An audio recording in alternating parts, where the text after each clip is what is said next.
হা করে আছিস কেন? হ্যাঁ, খা, তোর মাছ তুই খা।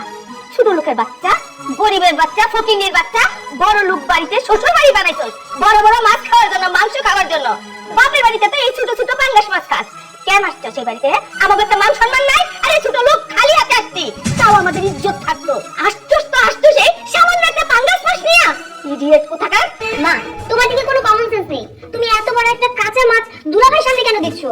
এটা কিন্তু একদম ঠিক না। তুমি ভুলে যেও না, দুলাভাই কিন্তু এই বাড়ির জামাই। আমার হাজবেন্ডের প্লেটে কত সুন্দর একটা গ্রিল দিয়ে রেখেছো, আর দুলাভাইয়ের সামনে এরকম কাঁচা মাছ, এটা কি মানে পাগলের মতো কাজ কেন করছো তুমি? মা, তুমি জানো তুমি যদি রাস্তার কুকুরকে এই মাছটা দাও, রাস্তার কুকুর এই মাছটা খাবে না, আর সেখানে একটা মানুষকে তুমি একটা কাঁচা মাছ দিয়েছো। বিরক্ত লাগছে আমার কাছে। এসব কি হচ্ছে? হ্যাঁ, আমি শ্বশুর বাড়ি আছি, হাজার হাজার টাকা খরচ করে একটু আরামাসি থাকবো, ভালো মন্দ খাবো, তো আমি তো ফুর্তি করবো। আর তা না, ফকিনি ফকিনি কোথেকে আসে? যত সব পাগলের দল, পুরো ইমেজটাই নষ্ট করে দিল আমার। একটা ডাইনিং টেবিলে কাঁচা মাছ নিয়ে আসে। আই ছোট করে বাচ্চা, শ্বশুরে আসে তো আসে ভালো কথা, এরকম একটা ছোট্ট একটা মাছ নিয়ে আসে, যার জন্য আমার শাশুড়ি তোকে দেখানোর জন্য মাছটা টেবিলে নিয়ে আসে। অথই থাম, আর কিছু কইতে হইব না। এইসব যা হইতেছে সবই আমার কপালে ছিল। আমি এই বাড়িতে আইতে চাইছিলাম না, কিন্তু তুই আইবি শুই না। তোর দুলাভাই আহার লিগা পাগল হয়ে গেছে। আইতে রইছিল এমনি, কিন্তু আবার কইলো যতইরে দেখতে যাবো খালি হাতে কেমনে যাই। এই মাছটা আনছিল বাড়িতে খাওয়ার জন্য, তখন না খাইয়ে এই মাছটা নিয়ে তোরে দেখতে আইছে। হায় আয়না তো দেখতেছে কি অপমান অপদস্থ হইতেছে। আমরা গরিব বইলা আমার স্বামীর সামনে কাঁচা আস্ত মাছ দিছে এটা খাওয়ার জন্য। এমন হইলে তো দেখছো রে, এবার চলো, অপমান হয়েছে তাদের তোমার লজ্জা হয় না? তুমি তারপরে এই বাড়িতে আইতে চাও? ঠিকই কইছো, আর আসবো না। তোমার কথাই সত্য হইলো।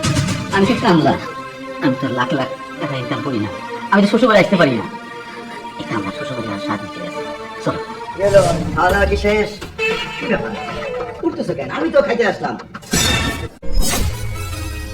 কি ব্যাপার? বড় জামাইয়ের সামনে কাঁচা মাছ কি হয়েছে? আমি বলছি বাবা, আমি বলছি, এই যে আমার মা করেছে এই কাজ। দুলাভাই পেটের সামনে এত বড় একটা পাঙ্গাস মাছ দিয়েছে। আর কেন দিয়েছে বলো তো? কারণ এই পাঙ্গাস মাছটা তো দুলাভাই এনেছে, কম দামে একটা সস্তা পাঙ্গাস মাছ এনেছে, সেটা কি দুলাভাইয়ের সামনে না দিয়ে আমার মা পারে? আর কেনই বা দিবে না? কারণ দুলাভাই তো গরিব ফকিন্নি, সেজন্যই দিয়েছে। দুলাভাই তো আমাদের বাড়িতে আসার সময় দামি দামি গিফট আনতে পারে না, মায়ের জন্য শাড়ি গয়না আনতে পারে না, মিষ্টি মাছ দই এগুলো তো কোনো কিছুই আনতে পারে না। যার কারণে আমার মায়ের কাছে দুলাভাই খুবই খারাপ। আর আমার হাজবেন্ড, সে হচ্ছে চিনির পোটলা, বুঝেছো? কারণ আমার হাজবেন্ড তো আসার সময় গাড়ি ভরে দামি দামি গয়না, শাড়ি, মিষ্টি যাবতীয় যা আছে সবকিছু নিয়ে আসে। আর সেসব কিছু দেখে আমার মায়ের লোভ লেগে যায়। আর তার কারণে আমার হাজবেন্ড আমার মায়ের কাছে অনেক ভালো। আর আমার বোনের জামাই যখনই বাড়িতে আসে, ঠিক তখনই অপমানিত হয়ে এই বাড়ি থেকে যেতে হয়। আর এই কারণে মা ইচ্ছে করে এই কাজটা করেছে, যাতে আজকে দুলাভাই অপমানিত হয়ে এই বাড়ি থেকে চলে যায়, আর কখনো যাতে দুলাভাই এই বাড়িতে না আসে। এই হলো বিষয়। এবার তুমিই বুঝো, তুমি কি করবে? আব্বা, এইখানে আমার কি দোষ? আপনারা দেখে শুনে তো তার কাছে আমার বিয়ে দিতে। সে গরিব হইতে পারে, ছোট লোক হইতে পারে, কিন্তু আমার তো সে ভালো মতো রাখছে। আমি তো তার কাছে সুখে আছি, শান্তিতে আছি। আমি এবারে চাইতে চাই না, সে শুধু অতরে দেখতে চাইছে দেখে এবারে চাইছি।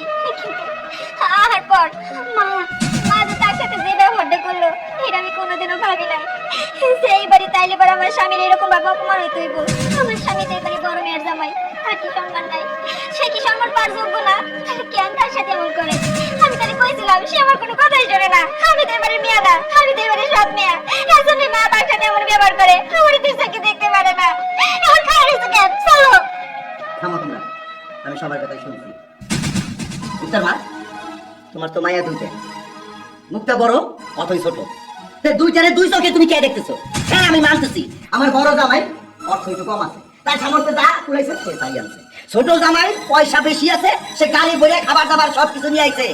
হ্যাঁ, তোমার ছোট জামাই অবৈধ ইনকাম করে, বুঝছো? কিন্তু আমার বড় জামাই সৎ পথে ইনকাম করে। সে দিন মজুর হতে পারে, হালাল না। তার সামর্থ্যে কুলাইছে, ছোট একটা মাছ নিয়ে আইছে। তাই বলে তুমি মানুষের সামনে কাঁচা মাছ দিছো? এই তোমার ভিতরে কি পুরুষত্ব নাই? হ্যাঁ, তুমি দুই চোখে দুরকম কাও কেন? এক চোখে নুন, এক চোখে তেল। কেন দেখি বুঝেন না? এই কামলার বাচ্চার সাথে আমার মাইয়াটার বিয়ে দিয়া আমার মেয়ের জীবনটা একেবারে তেজপাতা বানাই দিছে। আর এই বাড়িটার একটা নর্দমার কীটের মতো বানাই দিছেন, দুর্গন্ধ বইয়া গেছে। এইরকম একটা মানুষ যদি আমার বাড়িতে ঢুকে, আমাকে মান সম্মান থাকে? সি সি সি সি সি সি, তুমি না হাজি সাহেবের বউ? হ্যাঁ, সারাটা জীবন আমার সংসারে থেকে এই শিখলা তুমি? এই শিখলা? আরে মানুষের যদি তুমি টাকা দিয়ে যদি মান্য করো, তাহলে তুমি কিসের মানুষ হইলা? হ্যাঁ, আমার বড় জামাই আমার বড় জামাই দিন মজুরে কাজ করে হকানাল খায়, কিন্তু আমার বড় মায়া তো অসুখী নাই, সে তো সুখী আছে। আর তোমার ছোট ভাইয়ের খবর নিয়ে দেখো, আমি অনেক খবর নিয়ে দেখছি, তোমার ছোট জামাই অবৈধ ইনকাম করে। কোনদিন শুনবা হাতে হাত করে পড়ায় তোমার ছোট জামাই জেলে নিয়ে গেছে, তখন কে পাবা?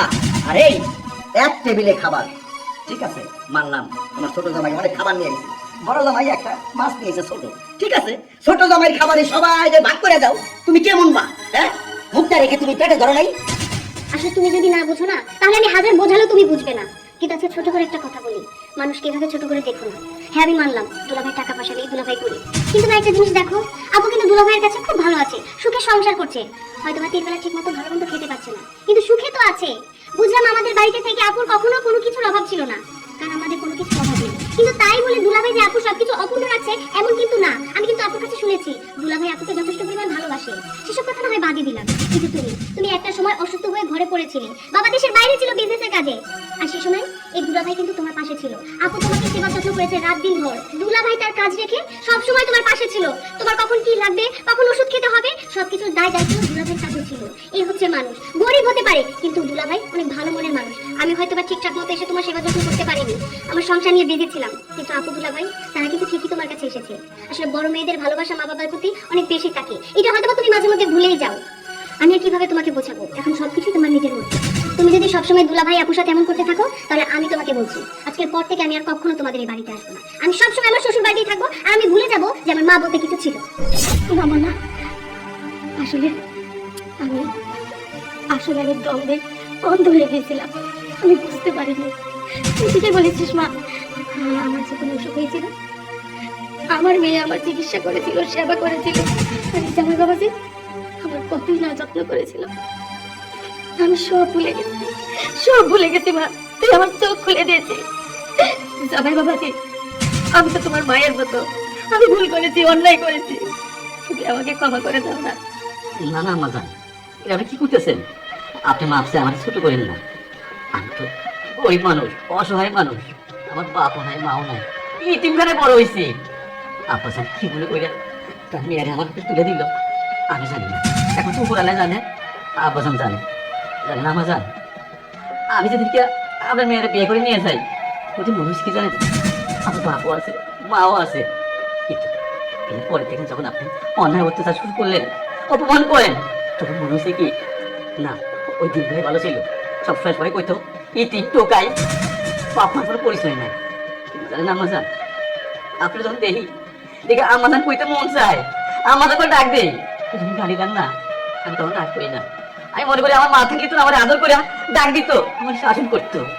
তারপরেও আমি বারবার আসি, আজ আসি কেন জানেন আম্মা জান, অথরে এই এখন কোলেপিটি করে মানুষ করছি।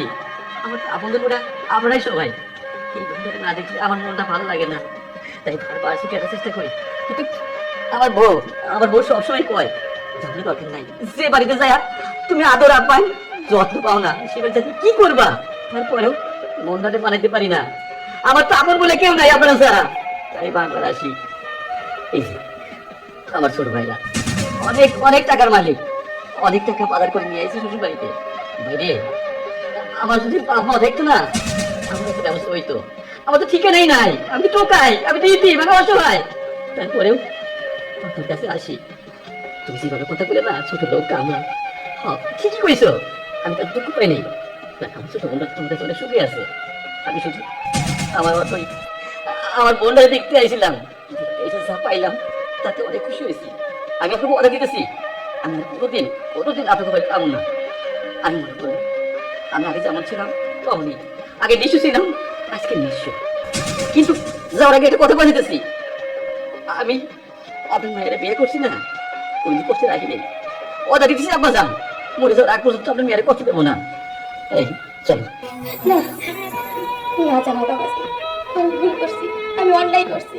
এই বাড়িতে আসলে জামাইয়ের আদর না, তুই আমার সন্তানের আদর পাবি, তুই আমার বড় ছেলে, ছোট জামাই আমার ছোট ছেলে। আমি মা, আমি তোর মারে বাবা, আমি তোর মা। আজকের পর থেকে তুই আমাকে মা বলে ডাকবি। ওগো, তুমি আমাকে ক্ষমা করে দাও না। हर साल की तरह ये साल भी बहुत कुछ सिखा के जा रहा है, कुछ खुशी के पल और कुछ गम हमारे हिस्से में दे के जा रहे हैं। कुछ लोग बिछड़ गए इस साल, कुछ नए लोगों से